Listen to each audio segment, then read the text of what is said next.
but if you feel like chatting, it's all good. So if you have any question, please ask. There is a lot, there is a lot of insights that could look distant from you, but when you ask questions, we will make sure to work as your consultants, making sure that those insights are relevant to your situation. So please feel free to ask and participate. So if you have a success story, if you have a challenge, if you have something that could be like shared with the rest of the people and could add value and add light in different parts of the world, please share. That would be great. And we are recording this video, so you have it as a reference and you can go back to it whenever you like. So Ricardo, welcome. I just saw Ricardo saying he is writing from Sao Paulo, Brazil. That's really amazing. Thank you, Ricardo, for joining. All right, so if you have any question, you have the chat room I see some people are just joining, so please feel free to write there. Laurent, if I may. Sure. Hand over to you. So Laurent, why did we start this fashion success formula? What's the story behind it? Yeah, no, good question, guys. Thank you for all the introduction and all going through the housekeeping points. And I would like to welcome everyone over here. Good to see you all logging in from all over the world. And I would like to also congratulate you for actually sparing your time and following your curiosity to understand what's behind this title of Fashion, Fear, and the X Factor, so to speak. So also, I would like to thank the Internations, our collaborators, for joining and logging in and organizing in parallel this event with us, by the way. The question is why we did this fashion success formula movement, basically, or group. We have been going through this research behind this concept for the past year, pretty much just even before the corona started. And we've noticed that when you look at topics about fashion out there, most of the topics that we have are related pretty much to supporting fashion in terms of design, aesthetics, trends. Business of fashion does speak about what's coming up in the market, the movement between companies and all that kind of stuff.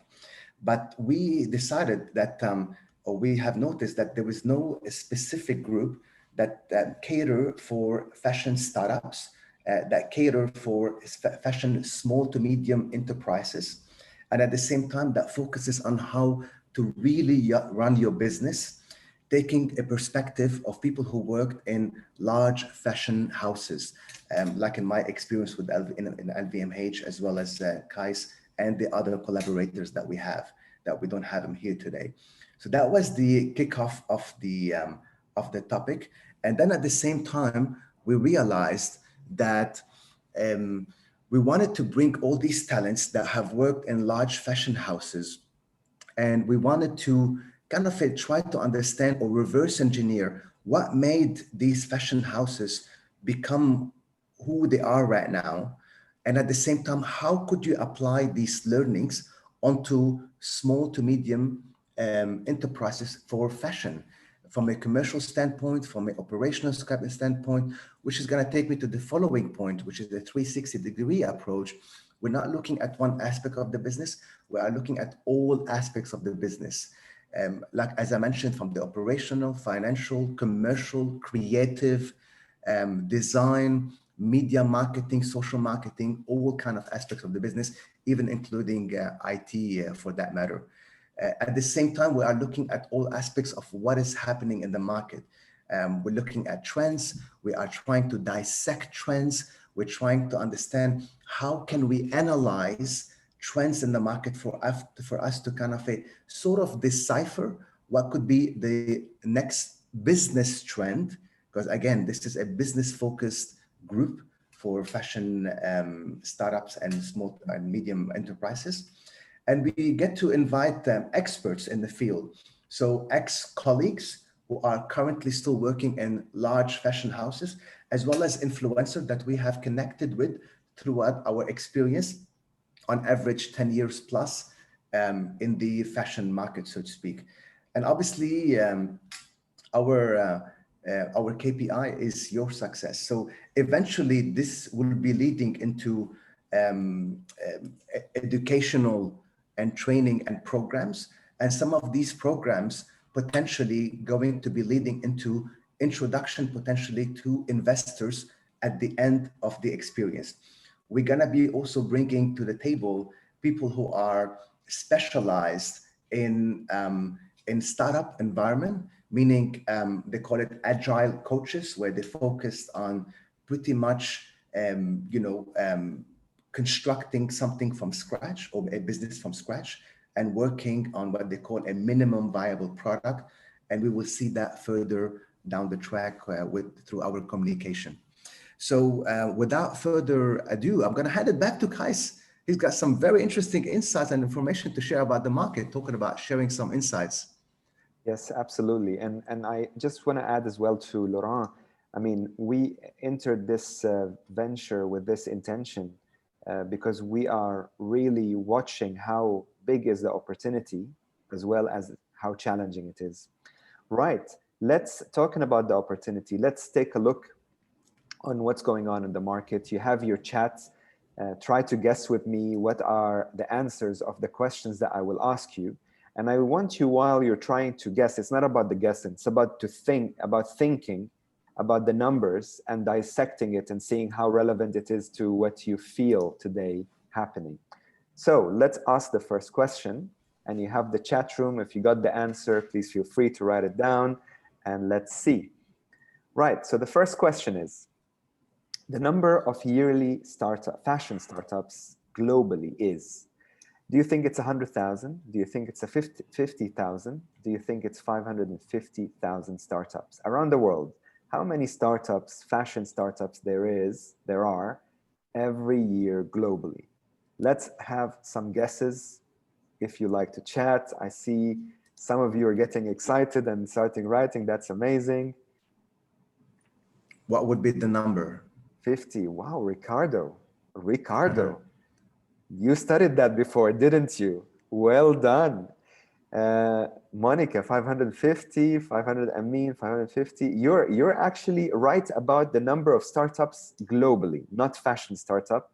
But Ricardo, you got the right answer.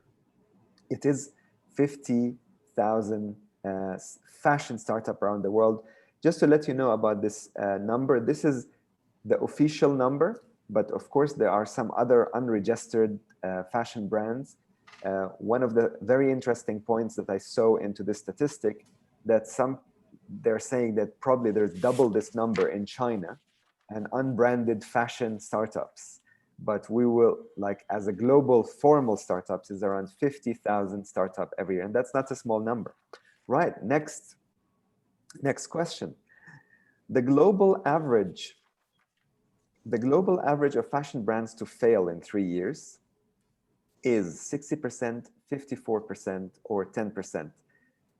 Let's see if Ricardo's gonna get it as well. Right, so it is, Ricardo got 60, not far away. They're all very small, close to each other. 54, I mean, you're right. So it is 54%. The importance about this number is not being 54 or 60 or 30 or etc. It is one of the impact of this number is it's one of the highest failure rates into any startup, into any industry. So we have a little bit of more possibility to fail when it comes to fashion rather than any other industry. Great. A COVID-19 question, so I'm trying to get more relevant to what's happening today as well. So the question is, what is the expected market volume within the fashion before COVID-19? So what was happening right up to probably early this year? What do you think is the number? Remember, 5 is the magical number with us so far. So the answer is 545 billion. So the size of the business of the industry was 545 billion American dollars, which is quite a large number. Wouldn't mind a 1% of it. Now, but let's look what happened after COVID-19. I want you to think of that and possibly guess, what do you think happened after COVID-19 to this number? It was 545.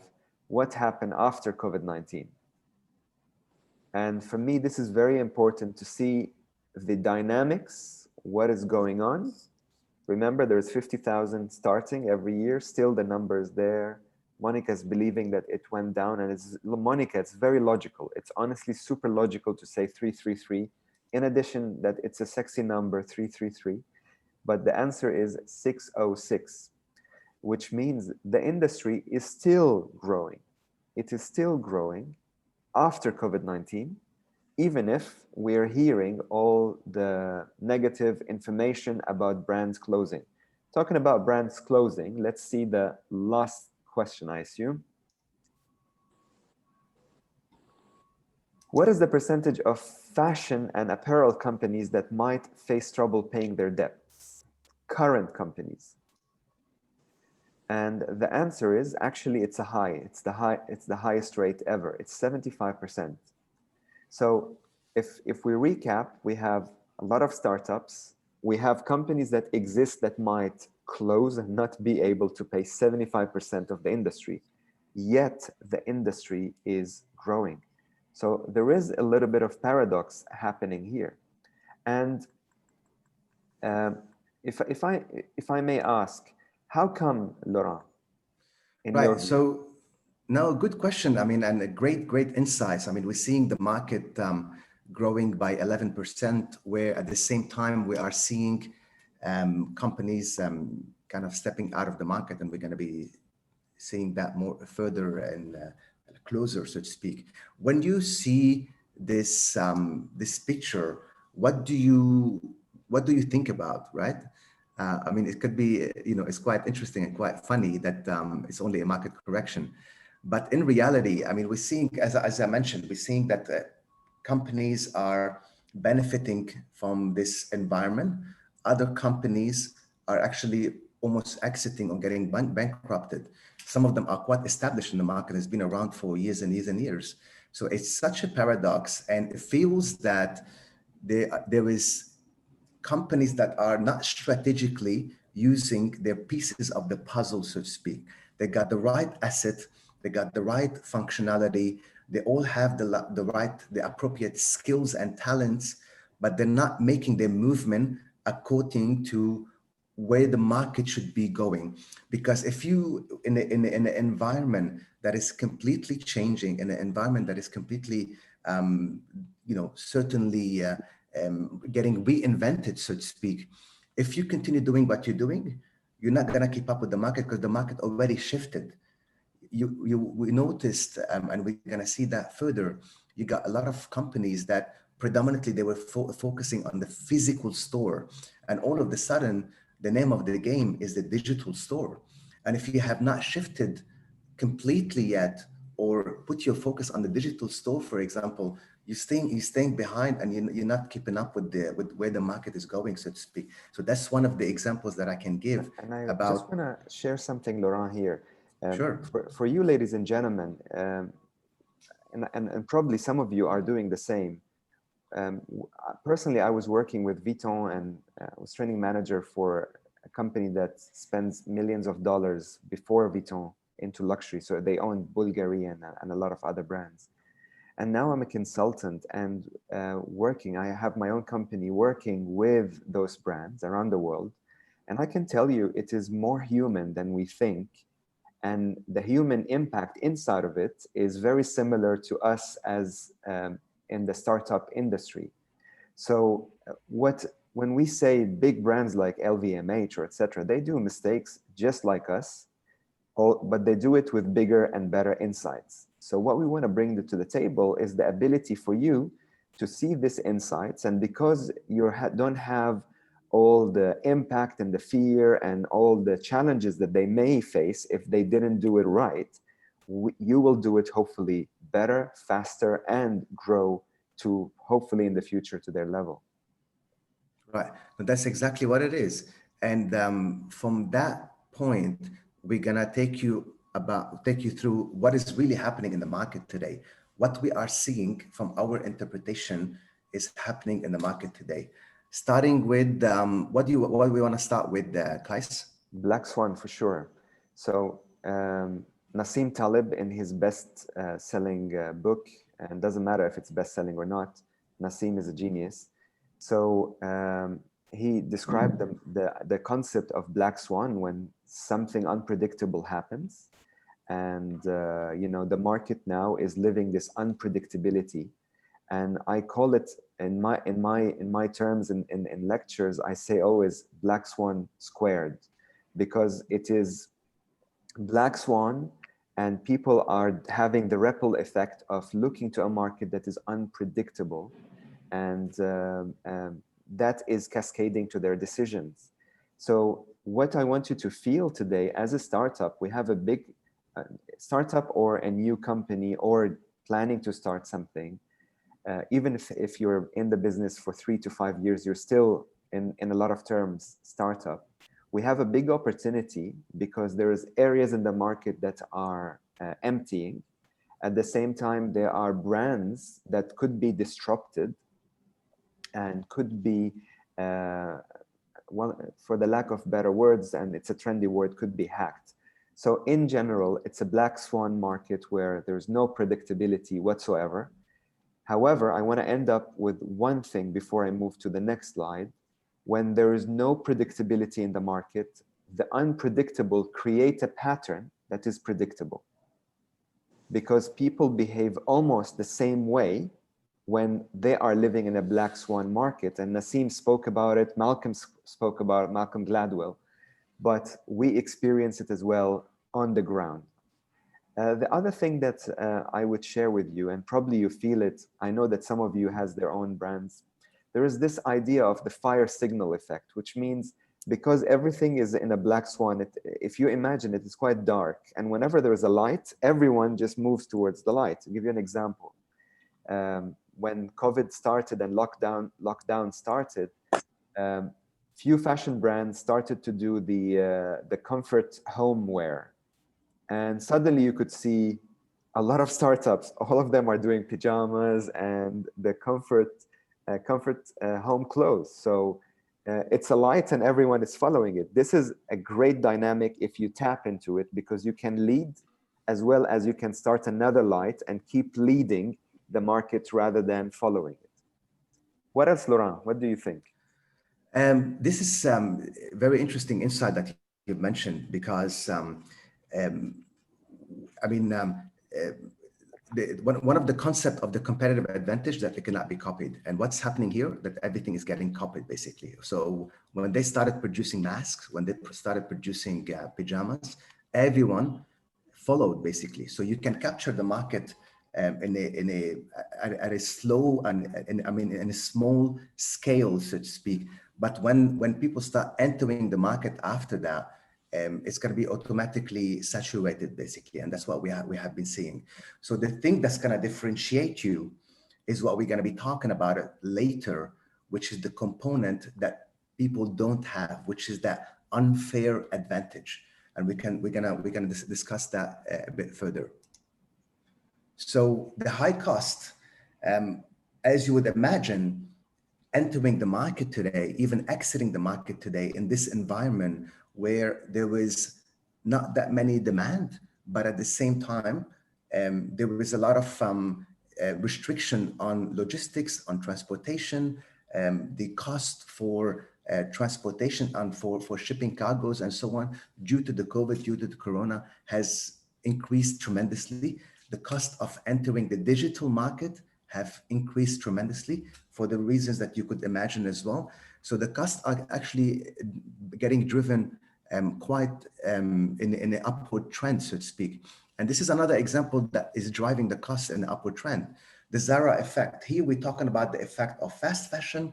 We're talking about the fact that companies like Zara and H&M, for example, are flooding the market with products that are from the moment of inception, the idea in the designer's head, until you have the product going through the catwalk all the way to the store.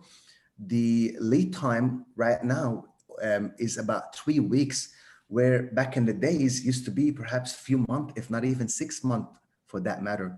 So having that quick of a turnaround is actually flooding the market, and it's actually impacting the cost on the market. And because they have the budget, they are able to enter the digital domain in a vast way, which is going to take us to the next point, which is the digital advertising through social media and so on is quite saturated. Back in the days, actually specifically 2010, the statistics says that all posts that you used to make on Facebook, for example, as a platform, 15% of these posts used to be available, or you will have reach to people. 15% of all of your posts on Facebook nowadays is 0.13%. So you go from 15% in 2010, 10 years later, 0.13%. Therefore, you have to go into that market with investing, advertising, creating the right algorithm, and it's still not going to be enough because other players are doing the same thing. So it's about creating your unique identity. And this whole conversation that we're having is about, we have a competitive market, ladies and gentlemen. We have this market that is getting saturated, highly affected in a negative way by the COVID, but yet growing double digit. So go figure that paradox. And now we're going to be tapping more into what actually makes these players succeed and go above the market trend, But before we do that, I want to share with you another piece of statistic. Every hour in the world, there is 11,000 entrepreneur being starting something, or you have an inception of 11,000 entrepreneur every single hour, where only 1% get to survive globally, and apparently 3% get to survive in the United States. So this is already alarming, going back to the market that is getting saturated. Now, we don't know what's the percentage of fashion entrepreneurs out of the total entrepreneurs, but you can just imagine the concept of having 11,000 people every single hour going into the market, entering the market, and only 1% or 3% get to survive. So now the question that is being asked is, what is the cost of you just following the fire signal?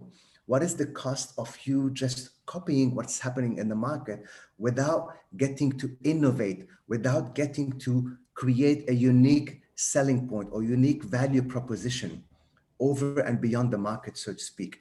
We saw that before in various other brands, not necessarily related to fashion, but we know all these major names. We're not saying that they are out of the market, but their size that they have today in the market completely changed and transformed from 10 years, 15 years ago until today. And every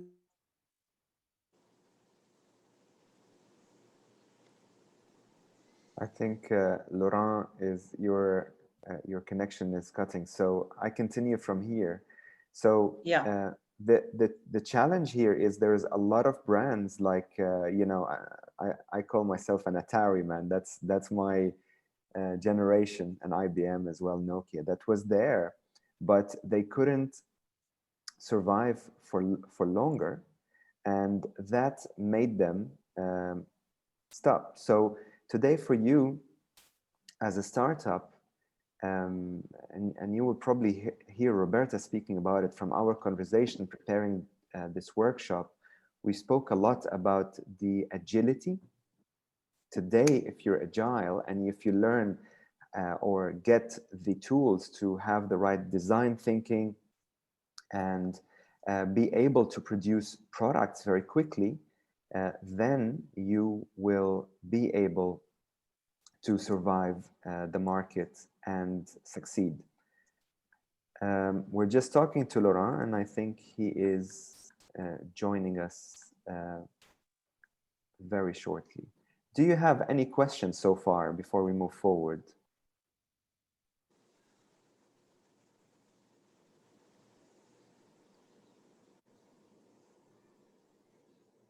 Roberta, are you the host of the event? No. All right. Okay. I'm sorry. No worries, no worries. To say no that, worries. yeah. So now let's talk about some examples that is in the market. I bet that you heard about a lot of brands that are closing, but one of the key brands, unfortunately, is Forever 21. And Forever 21 is really challenged. First of all, they are challenged by the small brands. Second of all, the people who are Forever 21 is proven not to stay 21. So the sector that was buying from them is just going further. And we can see that they are having, unfortunately, poor online offering. The customer is quite disconnected. There is a big competition that is going in. And of course, because they were strong, they didn't take the right action at the right time. Do you have in mind brands that is closing now and you're sad that they're closing, or filing for bankruptcy, for example, Victoria's Secret, etc.? I'll just try to read. Laurent, welcome back. Laurent, I thought the Australian connection is a little bit better than this. I thought you guys are top notch when it comes to the technology. Let me tease him a bit. Yeah. So while Laurent is opening his camera, we spoke on when you're not here. Can you hear me, Laurent? We cannot hear you. We spoke about Forever 21 when you're not here. Awesome. Fabulous. So we are on track. Yeah, we are. How good is that? So I guess we spoke about the cost of inaction. We spoke about what happened with Forever 21. And I guess what is important right now is to kind of start talking about the other side of the coin, you know, where things are actually working, when companies are actually pivoting from their current position. Maybe we can start speaking about one of our favorite example. Right. I would like to speak one of my favorite and personal example, because I worked with them as a consultant, which is Moncler. So what Moncler happened, of course, they started by hiring good consultants. Hello. And then they started to do things that is really unimaginable, changing consumer segments. So if you remember, I don't know if you're familiar about Moncler in your markets, but I think it's now becoming a global brand. Moncler, you buy it in Switzerland before you go to the Alps because it's cold and it looks good. So now Moncler is a hot fashion brand where people are buying it for the sneakers, for shades, for t-shirts. And what they did is they took this daring, bold decision to change consumer segment. But what I can tell you as well, there's a strategy that they do, which is multiple segmentation. And rather than putting everything in one direction, they start to test the market into different sectors. And this is something that I encourage all my startups and students to do, to go and say, you know what, I don't know yet the market. Even Moncler, with all their money, they couldn't buy all the data. Why don't we go and test it for ourselves? So start a brand which is skimming pricing strategy, so high price strategy, lower, different segments, and see which segment is going to survive. And then they agreed in the beginning that if they don't transform quickly, it's not going to happen. So they went and they swiftly changed everything, they had unbelievable transformation change management programs. And they managed to go from this, I'm selling a jacket, to I am a big fashion brand, and which you can do by being agile. And I mean by that, you can actually compete with the market because you're faster, quicker, smaller, and your DNA is quite flexible, even if you have to stick to your DNA, as Roberta always says. The second thing is they got the right team. There is no joke about having the right people in the right place. And in the further workshop, we'll give you tools to negotiate and get passionate people and attract them to your brand, especially that if you don't want to spend the top of the market money. And then, of course, they started to create something that is very identity related. And I want to highlight the word identity because this is what will hack the speed of connecting to people. Moncler Genius is connecting because people want to be that genius. And I think Apple used the word genius. IQOS, Philip Morris, the smokes are using the word genius.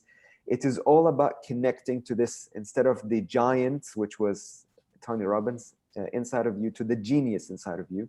And what you can do is you can do collaborations on your level. So they collaborated with Will Smith, but act local, which is the most, in my view, most powerful hack today. When you act local and you start to find people that people love and trust. So it could be a local artist, a local stand-up comedian, a local mother, somebody who's an example, and connect to them and tie your brand with them. This will push your brand identity because people are now seeing themselves in whoever you collaborated with or represented within your collection. Yeah, 100%. Good point, Kais. In fact, talking about hacks, from my experience and what we have discussed internally, when it comes to influencers, the work that LVMH and LV, for example, that we're doing was, instead of focusing on influencer that has millions of followers, they would, to some extent, and depending on the strategy that they're following or the specific event or campaign that they're following, they would be interested to speak to influencer that has something along the line of 50 to 100,000 followers, sometimes even 30,000 followers, that have good organic followers or followers that are bringing quality of turnaround of return on investment, so to speak. Because your million follower, the chances are not everyone's going to be able to buy the bag from LV, for example, but that 30,000 or the 50,000 that have been constantly putting the right content, engaging the right people, getting involved in events locally in their own community, so to speak. So when it comes to community-oriented events, so to speak, they'll be going for these smaller scale followers, but with higher quality content, as well as people engaged with them.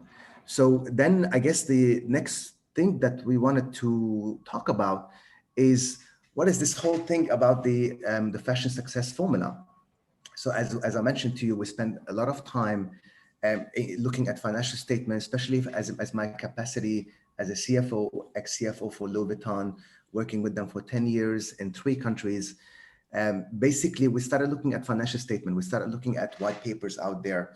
We started connecting with our network, whether be it CEOs, be it COOs, be it fashion executives that are already currently established and working for years and years in large fashion brands. And we're trying to kind of understand a pattern. What is a pattern that is being created in the market? What is the pattern that is disabling companies like Forever 21 to actually survive and thrive during their lifetime, so to speak? Or what is the pattern that is getting companies to exit? So we looked at companies that were exiting. We looked at companies that were getting bankrupted. We looked at companies that are thriving, like Moncler. And we looked at companies that have that unfair advantage that we're going to be talking about in a short while.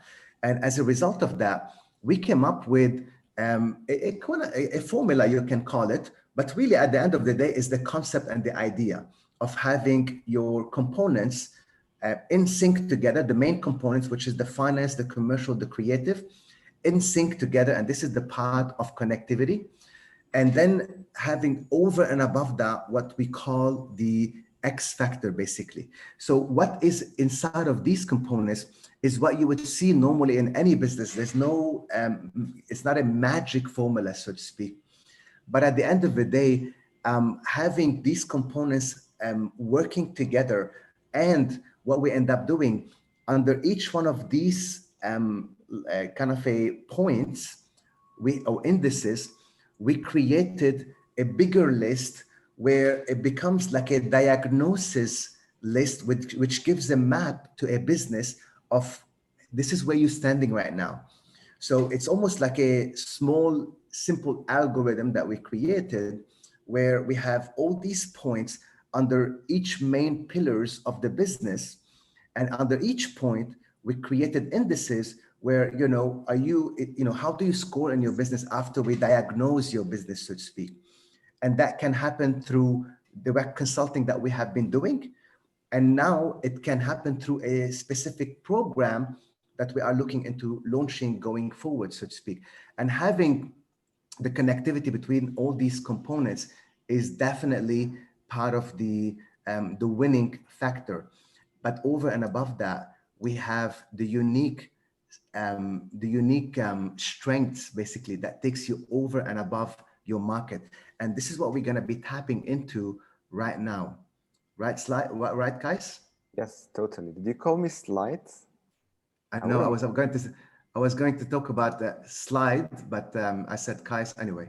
Right. So I'm Let's now move on. Mr. Slide. All right. All right. Thank you, Laurent. So the X factor is the number X came out when we studied all those numbers. We find brands and companies and startups that is breaking all the logical reasons.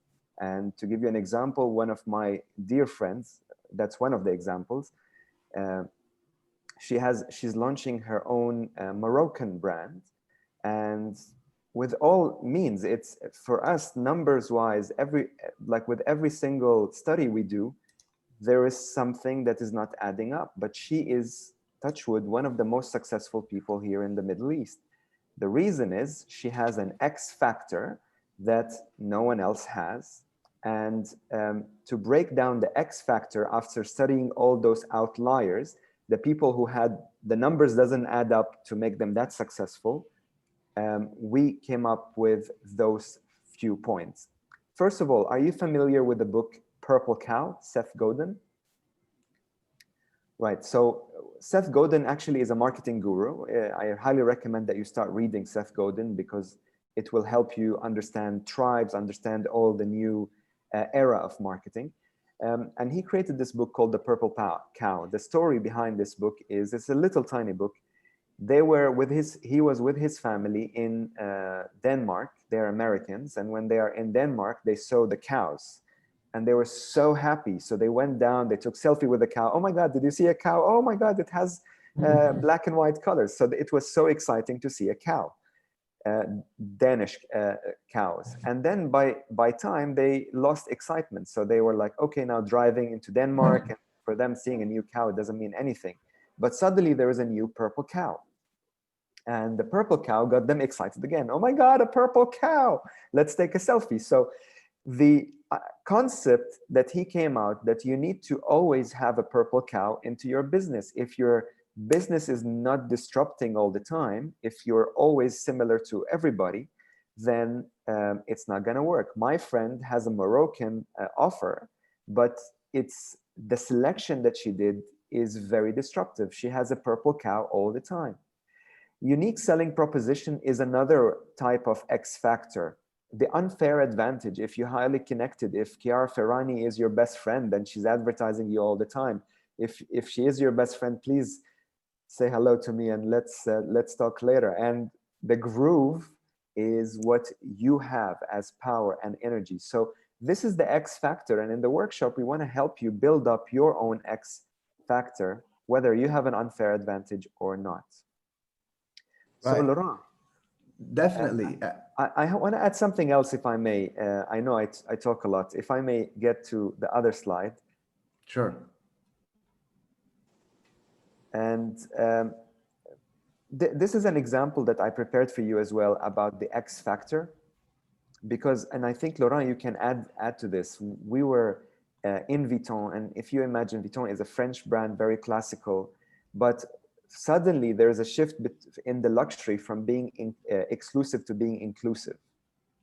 100%. I mean, this is a very interesting point. You see, we gave the example here of someone wearing a Balenciaga hat that was exclusively produced, and it cost about €200, with perhaps a H&M pants or Zara shirt or something like that. So basically, what is happening is that back in the days, Chanel used to think, had that mentality that, having access to Chanel products, or even Hermes having access to Hermes product, it should be something that would be completely exclusive. And instead of having the strategy of actually growing the product line, growing the store and so on, they took a very, very conservative approach, and they started, reducing the number of products and stores to be in the market. But now things have changed, and this is part of how the market is changing.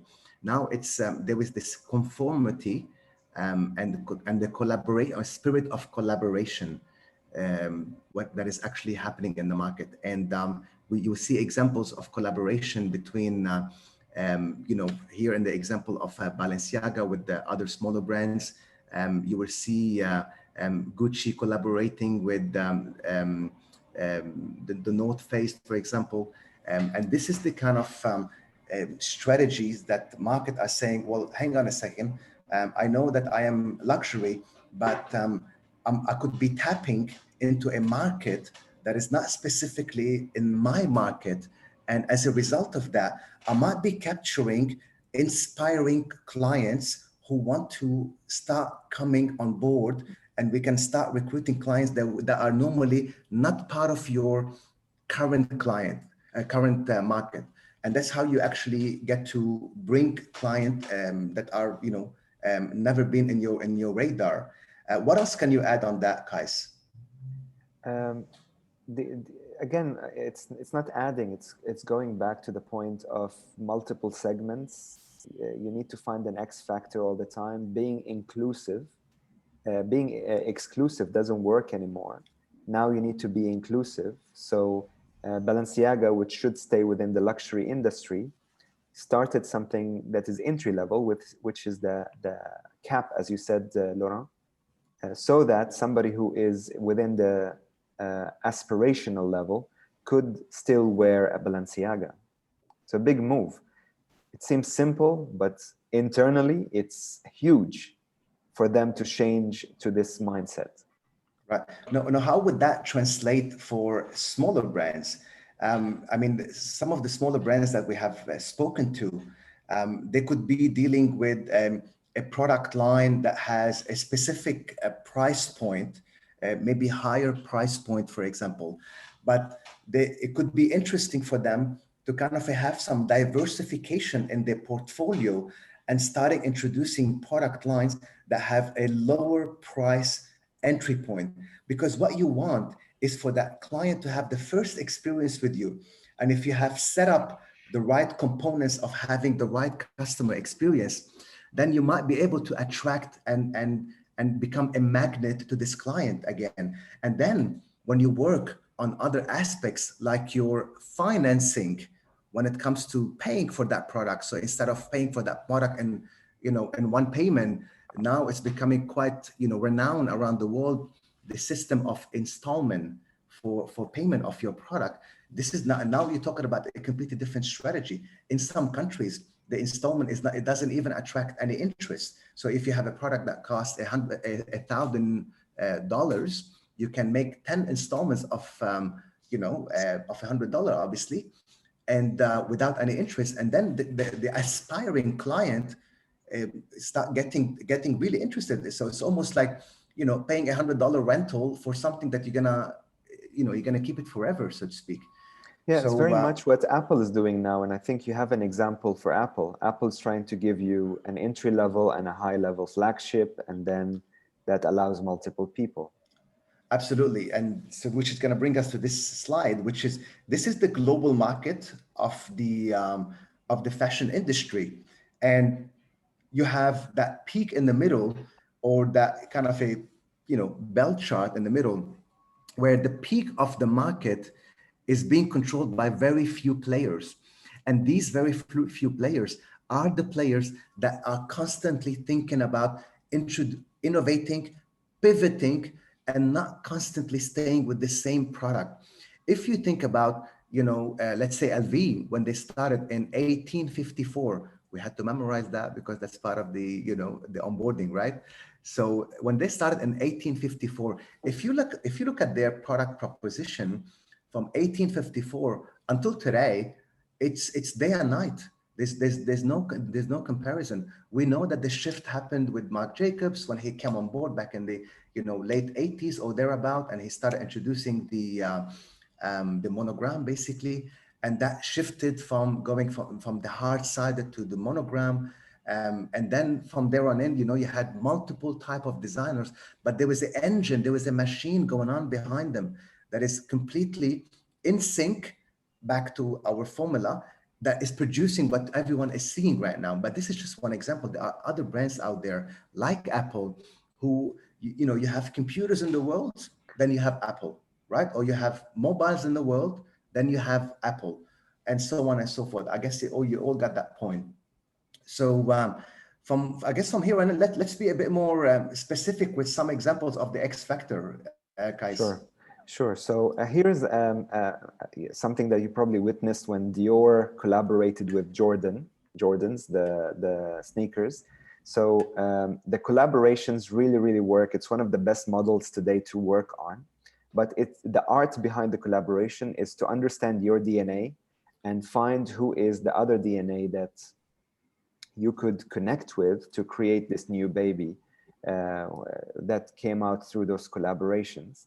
And if you want to hack it, if you want to hack what's going on, let's say the trend now is sneakers, then it's okay if you don't want to produce a sneaker, but produce the identity behind the sneakers. So for example, if street art is now something that people are looking for, then maybe you collaborate with the street art, because that's the essence of the Dior Jordan collaboration. Just an example. Personal branding is super important. So if you are the face of the brand, if people are buying the brand because they love you, and this is very powerful, because it helps you launch multiple brands, you can get multiple incomes, and you can make sure that you always speak in one point of marketing everything you want to speak to people. So personal branding is extremely crucial, and it's an X factor. Chiara Ferragni is a good example. A lot of startups are doing this today. Who are you? We spoke about the idea. Sorry, guys, one point I want to add here to the personal branding, if I may. One thing that is quite important, and I think you mentioned that earlier, brands as well as consumers are looking at humanizing brand, making it a bit more accessible to humans. You want to be tapping into the values of your consumers. So now, for example, the up and coming consumer market with the Generation X and the millennials, especially the younger millennials, so to speak, most of their purchases that are happening, they are happening predominantly as a result of their values, as a result of what do they value, what's the story, what's the emotion that they're going to be experiencing. So here we're speaking about mindset, basically, that they are experiencing. And you as a personal brand, or you as the founder, owner, or the person who's running your brand, basically, you can tap into that, and you could be the face of that value that you want to be projecting. Obviously, you cannot cater for all the consumers, but if you choose a specific mission, vision, whatever it is, and you stand behind that and you start creating stories, social media presence, interviews, articles, anything that you could, that's going to help a lot your brand grow, and it's going to kind of start following you, basically. Totally. So absolutely, having an unfair advantage, economy of scale. I just want to say a personal piece of information, if I may, or story. My company, Gray Matter, We launched in the market 6 years ago. For 5 years, I paid $0 in marketing. Zero. You can check the website, you can check everything. There's no marketing whatsoever. And yet we are a 7-figure business that exists in 5 countries. Why? Because I used my personal branding right. It doesn't matter who the volume. It matters that you are connected to the right people that will come and buy from you. Right, so I'd like to take another case study, a quick case study, just to take it more practical and pragmatic. So if I may invite you, Laurent, to give me this slide, the second slide. So this is a true story. Her name is Miss S. I just don't, because it's critical, I don't want to mention the name of the lady. But if you're in Dubai and you know her, then please, let's keep it between us. So Miss S is a micro influencer, the 100,000 followers, which is a good number, but not a huge number, not in millions. But the definition of micro influencers, they are very strong and people just believe in them. So she's a fashion expert, highly connected, really connected. I'm talking about everybody knows her. She's connected to all the Vogues and the Harpers and etc. Loved and trusted by many. And she's a personal advisor for many of the styling sessions. She started her own fashion store. So after all of this, she's like, I want to start my own fashion store. She closed in 6 months. So if you took this example, this is an example of where everything should work for her, but why would she fail? So if we break down this in the next slide. So her marketing was great, her pricing was superb, her growth was inevitable, but why did she fail? So when we look to her within the fashion formula perspective, because again, fashion formula is just one step of the whole program and whole workshop. We just want you to see if your brand will work or there's something that you need to take care of. So she scored minus 30 B. What does that mean? Minus means there is a risk. 30 means there is an average, like to high risk. And B means she has a good competitive advantage. So all this marketing, connection, people love her, is an amazing X factor. It's an amazing X factor. She has a B. If you're an A, it means the president is your father or something like really amazing. So this is like without perform anything, but B is a good number. But the fault that we discovered that her cash flow was not correct, and she chose a very expensive location. It's called City Walk in Dubai. Very expensive location with very high difficulty to park, and in no time she was paying high expensive rent. There is no income, no one is buying. She went from being a queen online to go to a store, which is not the same dynamics, and boom, she couldn't sustain her business more than 6 months. So the fashion success formula will help us see this perspective. Laurent, you were saying something. Yeah, I was about to make a comment here, and it's fabulous what you're saying. From a spirit of diagnosing and from a spirit of MVP, the work. Imagine that we have been working with Miss S, for example.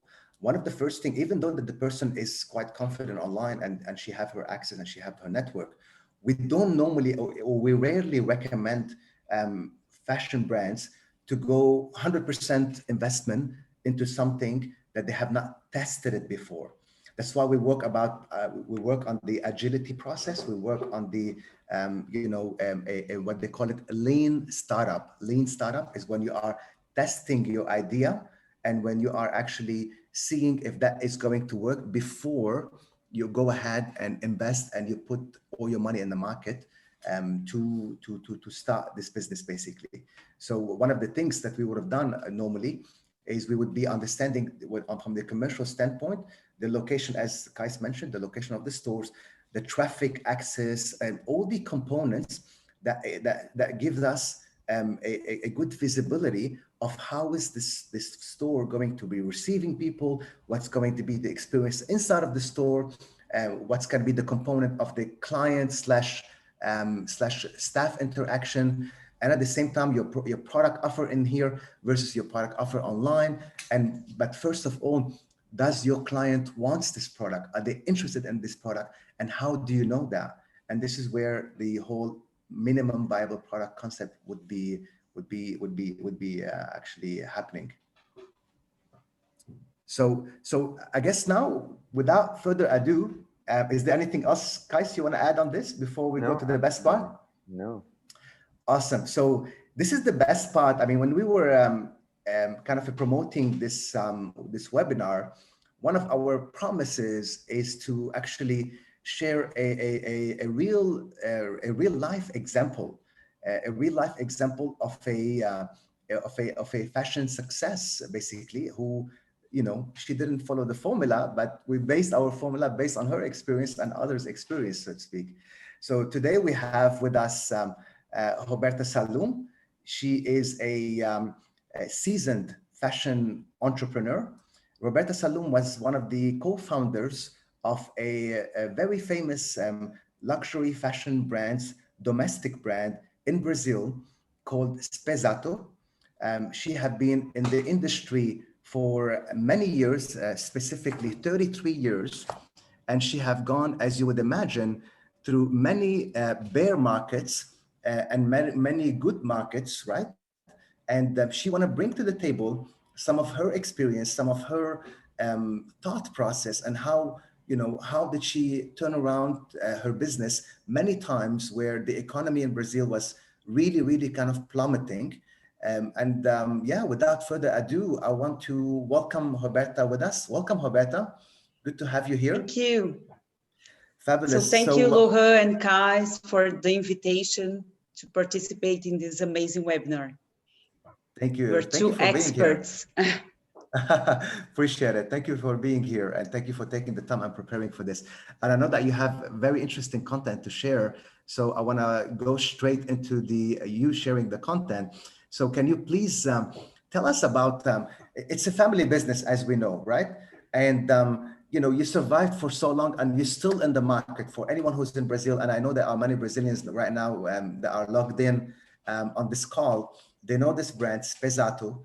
And for anyone who's not, they can look it up online right now.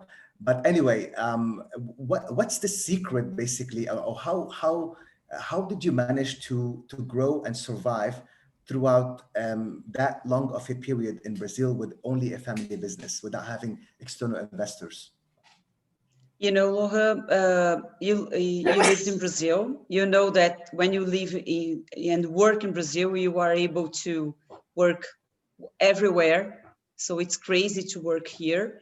So living in a country that is social economic, volatile by nature, with so many oscillations in the economy, it's completely unusual for a family business to survive for so long, maintaining its identity and its innovative character.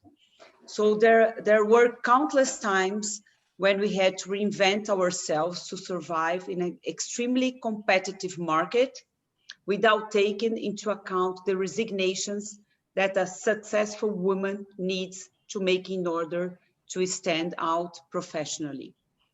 Yeah, no, but this is very interesting, and thank you for sharing that, of course. But I guess for the interest of the participants today, it would be quite interesting for us to dive deeper and on what's your thoughts about what is happening in the moment that we are living in Corona, and at the same time, you know, how did you react it based on your experience going through all the you know, the volatile economic cycle in Brazil? Actually, this moment that we are living, you know, it's completely unique. So we are in a world that the world was paralyzed, the economy was paralyzed, the commerce in general was challenged to survive in a way never seen before. So the borders were closed. We had ceased travel, suspended events, and people locked in their homes for months. So it caused a huge inner reflection on the way of life that we were leading. So the fashion market was completely affected by putting many big and small brands in a very delicate survival situation, you know. And in addition, there was a huge change in the consumer's mentality that began to rethink consumer habits, the amount of clothing he was used to consuming and discarding, as well as the concern for sustainability and social responsibility in the process involved. The consumption in a few months became more conscious in all senses. So we had a big change of mind and the concept in months. Right, right. So, but tell us more about what has changed. You know, what is changing right now in the fashion market? So the fashion market saw the opportunity to rethink the insane cycle of the calendar. I think that most of you that you are here, you think you know that we were working in a crazy calendar. You have this conscious. So the market have this opportunity to rethink about the cycle of the calendar, the fashion shows, the sales, the high inventories, disposal of clothes, among many other points that ended up cannibalizing the profits of this segment. So brands like Gucci, Saint Laurent, Jacquemus, and some others have declared that they will make only 2 collections a year and will have their own launch calendar, prioritizing creativity rather than commercial pressure. And it took all of this for the fashion world to realize that it had entered in a predatory business cycle.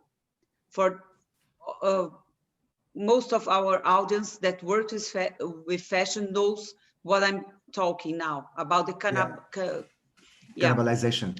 So, yeah. so here, one thing that is quite interesting that we've been talking about, and I'm going to go straight to the topic related to the omni-channel. Okay. Yeah. Okay. So basically, this is something that has been growing before the corona, and it has gone to 100-mile-per-hour speed with the corona, basically. So what about the omni-channel, for example? What can you share with us about you know, the impact of that?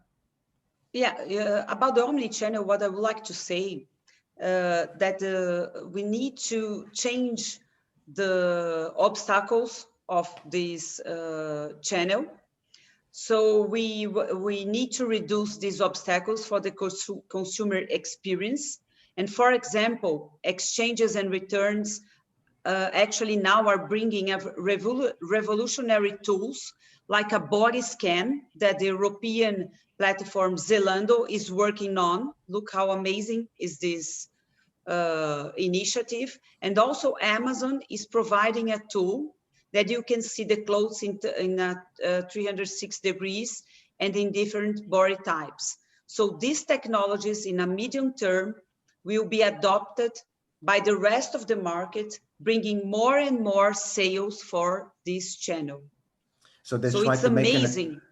They try to make it much simpler, the client journey, to actually decide, determine, and make a choice. Because at least, for example, once upon a time, the sale of the ready-to-wear products online were quite affected because of the size, because of the return. So now introducing AI, introducing higher technology is actually affecting, you know, the purchase decision or process, and making it a lot more efficient from the client standpoint. I think this is quite interesting. But tell us also about the. So we spoke about the omni-channel. Let's talk about the physical store and you know, promoting it and so on. That's something interesting to talk, because now people just think digital, but you know, Physical stores will not cease to exist, but they must be a channel of connectivity and experience for customers. Nothing replaces the face-to-face interaction, especially in the luxury market. They will continue to operate, but in a reduced number and establishing as strategic locations for the interests of the brand. And continuing about talking about the social media that you answered me. So we need to rethink the social media communication, and we need to create different approaches for the different channels, like Instagram, TikTok, that's popular, something crazy now. Everybody's doing TikTok, and Facebook. So we need to have different communications for each channel of social media. So with this, we can strengthen the relationship with followers. And another fact that I think it's very important to say that I would like to share with you is that all of the brands need to have a true value purpose and a true storytelling to tell to the customers. So I can give some good examples like Allbirds, Stella McCartney, Patagonia, Island Fisher, Gabriela Hearst, and now even H&M. This H&M, that is a fast fashion brand, is trying to position themselves in a different standard. Do you know that they just launched its first recycling machine in its Stockholm store? And what this machine makes? The machine is called Loop and presents a technique that cleans the garment and shreds them in fibers, then turns them into a new threads that will be made into new pieces. This is completely incredible. Wow. So what is amazing that it's a fast fashion brand is finding an X factor, you know, in the market to differentiate by the other competitors. Brands, yes. 100%. So I think, this is an example. This is amazing. This is an example of companies actually pivoting, because if they are seeing a lot of pressure coming on them from consumers who have high value towards increasing waste, this is the idea of how to pivot and to kind of snap out of this trend of the fast fashion. I think this is quite fascinating. Talking about, and here this is kind of a different topic that I'm mentioning here.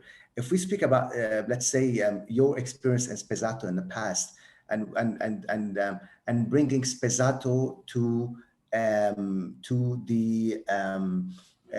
the consumers, and showing what's the value of the company, right? So what's the value, what's the emotion, what's the concept of the company, and how was that communicated to the consumers, basically?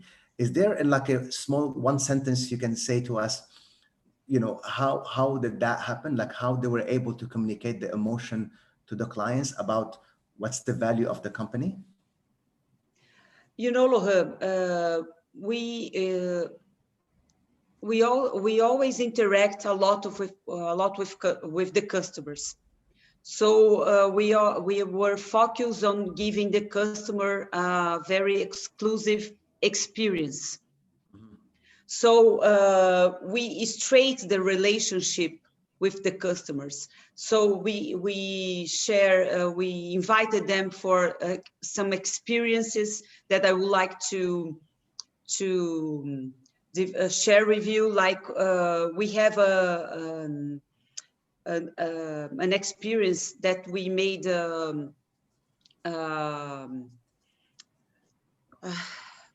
We went to the Fox distributor. Do you know the Fox? Yes. And we went there, and to see the possibility of showing a filming firsthand to our customers. And from this conversation came the perspective of the launch of the film that had everything to do with the fashion world. Obviously, I think you know that what film is this. At that time, it was the film The Devil Wears Prada. So Fox at no cost gave us the exclusivity of the launch of the film, and also booked it for movie theaters. And at the same time, we were in charge of a client's experience during the movie, as well as promoting the film to our customers. It was then that we created a t-shirt with the slogan, I wear Spesato and the devil wears Prada. And we made a full page announcement in the two most important newspapers in Brazil. And the protagonists were 4 customers of our brand that also were influencers. So what did we do? We called the customers to pick the t-shirt in one of our stores, and they had to wear it at the film's preview session. So the action was a success, and we brought a super special experience for customers who will always remember that day. So I can tell in another opportunity, but we had also a nice experience with One Direction when the group came to Brazil. I can share a lot of experiences and cases that we didn't spend any money, and we could create for our customers a different relationship with the brand.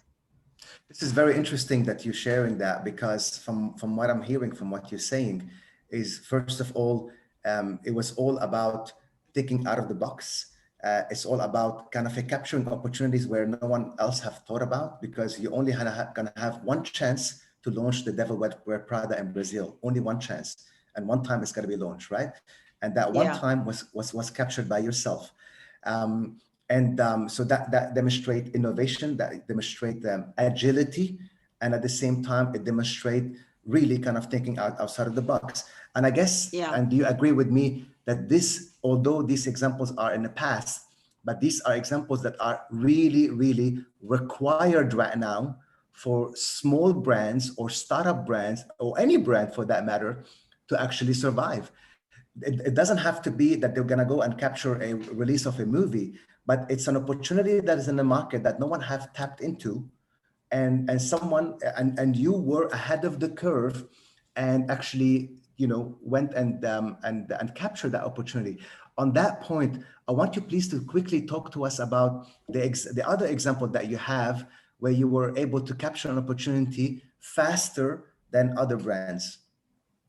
There's another case that it was fantastic, and Kais actually he cited Chiara Ferragni. So what happened was that Chiara came to Brazil, and we found out from her post the hotel where she was staying, and we sent to her some special pieces.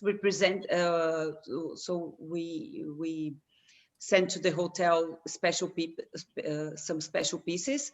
And what was our surprise when she posted at the same day photos with our looks spontaneously. So can you imagine? Do you know how she charged, you know, for using a piece of clothes? For wear a piece of clothes, and I don't want to know. She didn't charge, but she didn't charge anything from us. And what happens also is that 10 days later, she posted another photo wearing our pants in an action with Chanel in Milan. So it was amazing. No, I can imagine. And you know, stalking, so to speak, Chiara Ferragni, and you know, sending products to her hotel. I guess this is another example of really going out of the outside the box, and you know, ahead of the curve, basically. But you would have not done that if you didn't know what is going on in the market. If you're not really, you know, you have a kind of the open radar of what are the movement that are happening in the market, and how can I capture the first moment?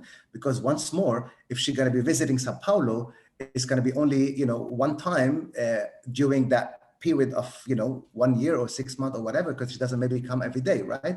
So you either capture that moment or you don't capture that moment. And I'm sure and I'm confident that, you know, we see the same thing happening in the market. And perhaps one of the invitation that we can give to the brands out there to try to follow the same concept, like understand what is happening in the market. How can I capture this kind of a X factor, because that has created a unfair advantage for you as well, right? Where you have your products being featured, or when you have your product being featured with the Devil Wear Prada as well. And I know that you have other examples because you have shared with us a lot of them, especially with One Direction and with the famous photographer, Terry Richardson. Terry Richardson, right? Yeah. So I mean, of course, that's what made the brand what it is right now, and that's what made you, you know, ahead of the curve, so to speak, in the domestic luxury fashion in Brazil, so to speak. Look, congratulations. Is there any last words that you want to share with everyone? I would like to thank this opportunity, but we are running our time.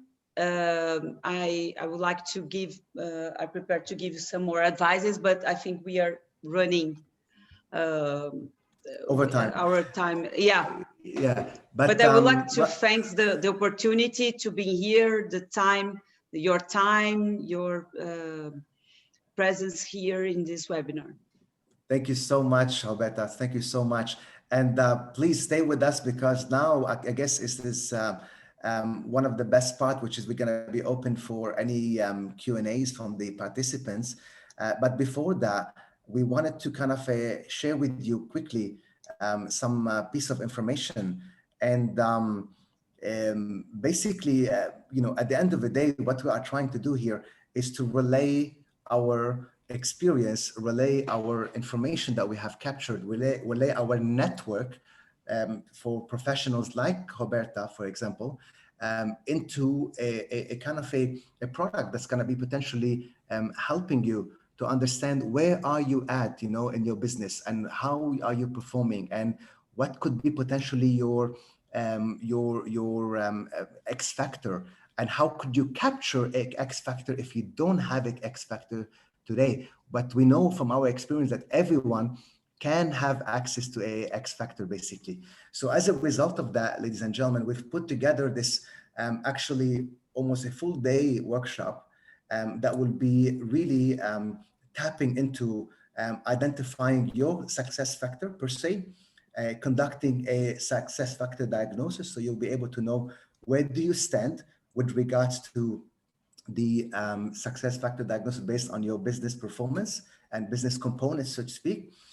You will be able to collaborate with us on creating an action earlier, how to compete with your unfair advantage, and how to start thinking about creating a MVP, which is that minimum viable product, testing the market before you go live with a product, so you don't have to, you know, experience what Miss S have experienced, which counting on her network, she thought that she's gonna have a store up and running. You go and invest big bucks for the store setup, the capital expenditure, the rent, and so on.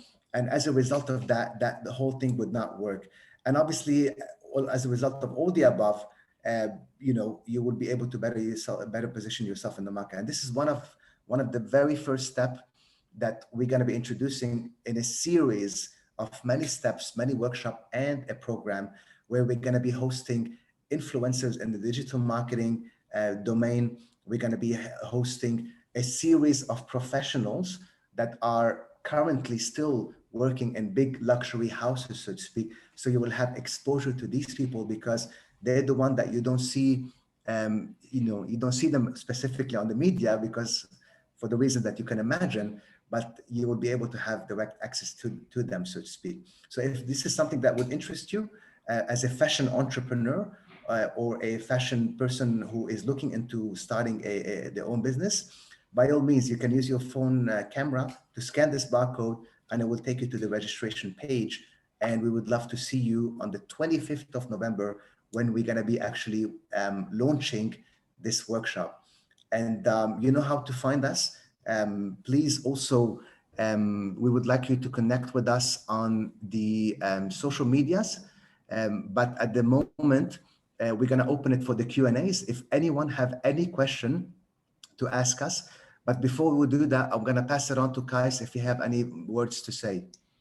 I have a question. Roberta, I sent a card to Chiara and she never replied. Can you give me an advice, please? Is it true, Laura? Oh, Kais, is it true? No, it's not true. I'm just Oh, joking. God.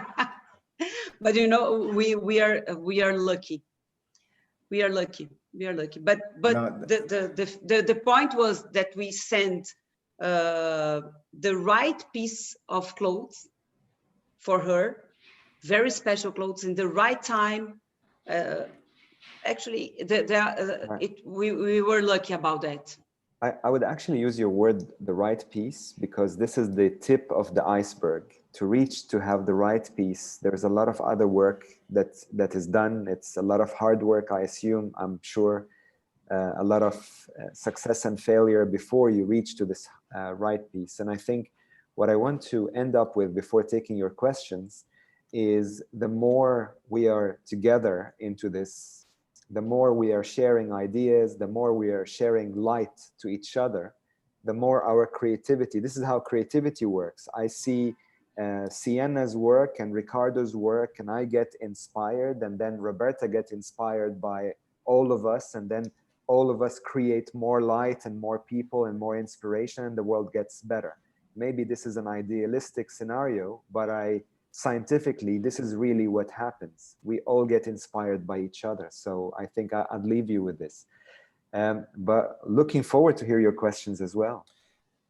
Yeah, so if anyone have any question they would like to ask, they could unmute themselves and ask a question right now. Otherwise, if you want to type your question on the chat box to any one of us, and we will be happy to answer any of the questions that you have. As we mentioned in the beginning, this session is being recorded, and apologies for the cutoff that happened, the technical issues that we had here in Australia, but yeah, you might have an interruption, small interruption, but otherwise you will have access to the whole recording. We'll be happy to share that with you. But yeah, I mean, if anyone have any question, feel free to ask. I can see we have something in the chat box. Thank you so much, Vanessa. It's good to have you here.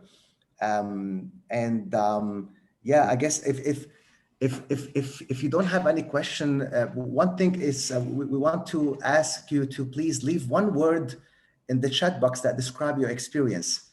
One word in the chat box that describes your experience today, if you don't mind.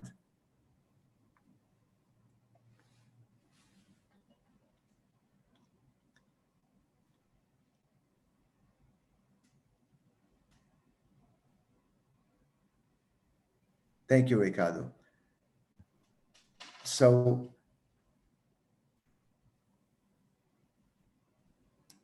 fabulous. Thank you so much for your experience today. And I guess we're gonna wrap it up. If no one have any question, I guess that's a good sign, because it seems like we have answered many questions in your mind by now. And let's keep in touch. Please follow us on our social media. We get to put a lot of content there. You can scan any one of these barcodes using your phone camera, and that's how you can find our pages and our content, basically, because eventually we'll be having some lives, we'll be having some information that we're going to be sharing there, content, perhaps articles, and so on and so forth. So by all means, we would love to keep in touch with you. We would love to see you in the future. And otherwise, have a good night. I know it's late in Sao Paulo right now, and it's in the evening in the United States on the East Coast, if everyone is joining there. But otherwise, yeah, I guess we can wrap it up now.